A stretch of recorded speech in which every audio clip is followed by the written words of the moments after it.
வணக்கம் தலைவா, அனைவருக்கும் இனிய வணக்கம். இன்றைக்கி நம்ம இந்த வீடியோவில் இதை பற்றி பார்க்க போகிறோம் அப்படின்னு பார்த்தீங்கன்னா, வரும் பிப்ரவரி 4ஆம் தேதி இன்னும் 2 தினங்களில் நடக்க இருக்கும் பிஆர்டிஇ மற்றும் யூஜிடிஆர்பி தேர்வர்கள் என்ன செய்யணும், தேர்வுக்கு ஆல் டிக்கெட் பயன்படுத்தும் முறைகள் என்னென்ன எடுத்துகிட்டு செல்லணும், இதை பற்றி தாங்க இந்த வீடியோவில் நாம் இப்போ பார்க்குறோம்.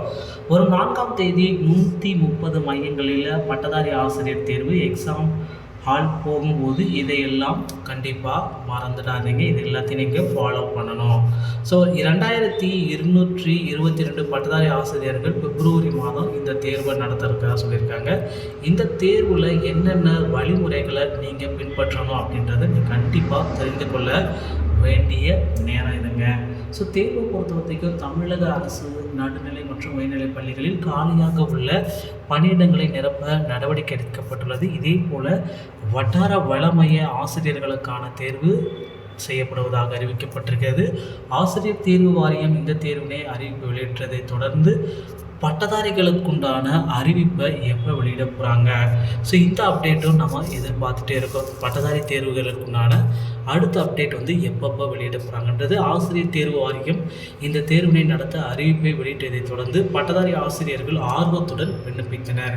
2222 ஆசிரியர் பணியிடங்களுக்கு 41,485 பேர் விண்ணப்பித்திருந்தனர். ஜனவரி 7ஆம் தேதி இந்த தேர்வு நடைபெறுவதாக அறிவிக்கப்பட்டிருந்தது. அதற்காக ஆல் டிக்கெட் இணையதளம் மூலமாக டிசம்பர் மாதம் வெளியிடப்பட்டு தேர்வர்கள் பதிவிறக்கம் செய்தனர்.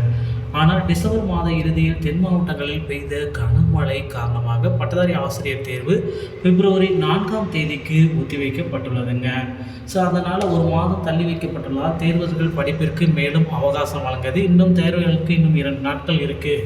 ஸோ இதற்குண்டான ஏற்பாடுகள் எல்லாம் ஆசிரியர் தேர்வு வாரியம் செஞ்சிட்ருக்காங்க. ஸோ ஆல் டிக்கெட் மற்றும் புகைப்படம், ஸோ ஆல் டிக்கெட் நீங்கள் கண்டிப்பாக எடுத்துகிட்டு போகணும். அதுக்கப்புறம் உங்களுடைய அடையாள அட்டை, தேர்வறைக்கு செல்லும் பொழுது ஹால் டிக்கெட் மற்றும் அடையாள அட்டையை மறக்காமல் எடுத்து நீங்கள் செல்லணும். இதுதாங்க அவங்க இம்பார்ட்டண்ட்டாக கொடுக்குறாங்க.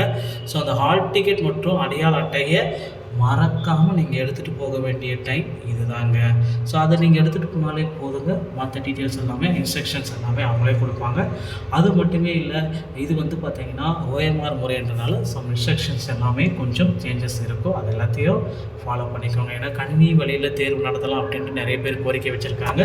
ஸோ அந்த தேர்வு என்ன ஆகும்ன்றது நமக்கு தெரியாது. ஆனால் பட் குறிப்பிட்ட தேதியில் இந்த முறைப்படி தேர்வு நடப்பது உறுதியாக்கப்பட்டதுங்க. ஸோ பிஆர்டிஇ மற்றும் யூஜிடிஆர்பியுடைய தேர்வுகள் நடத்த ரெடியாக இருக்குது. ஸோ அடுத்தடுத்து வந்து பார்த்திங்கன்னா டிஆர்பியில் முக்கிய தேர்வுகள் அனைத்துமே நம்ம எதிர்பார்க்கலாம். தற்சமயம் டெட் தேர்வில் தேர்ச்சி பெற்றவர்களுக்குண்டான பணி நியமனத்தையும் வழங்கியிருக்காங்க. பகுதி நேர ஆசிரியர்களுக்குண்டான போராட்டமும் நடந்துகிட்டே இருக்குது. இதற்குண்டான அப்டேட்டை விரைவில் எதிர்பார்க்கலாம்.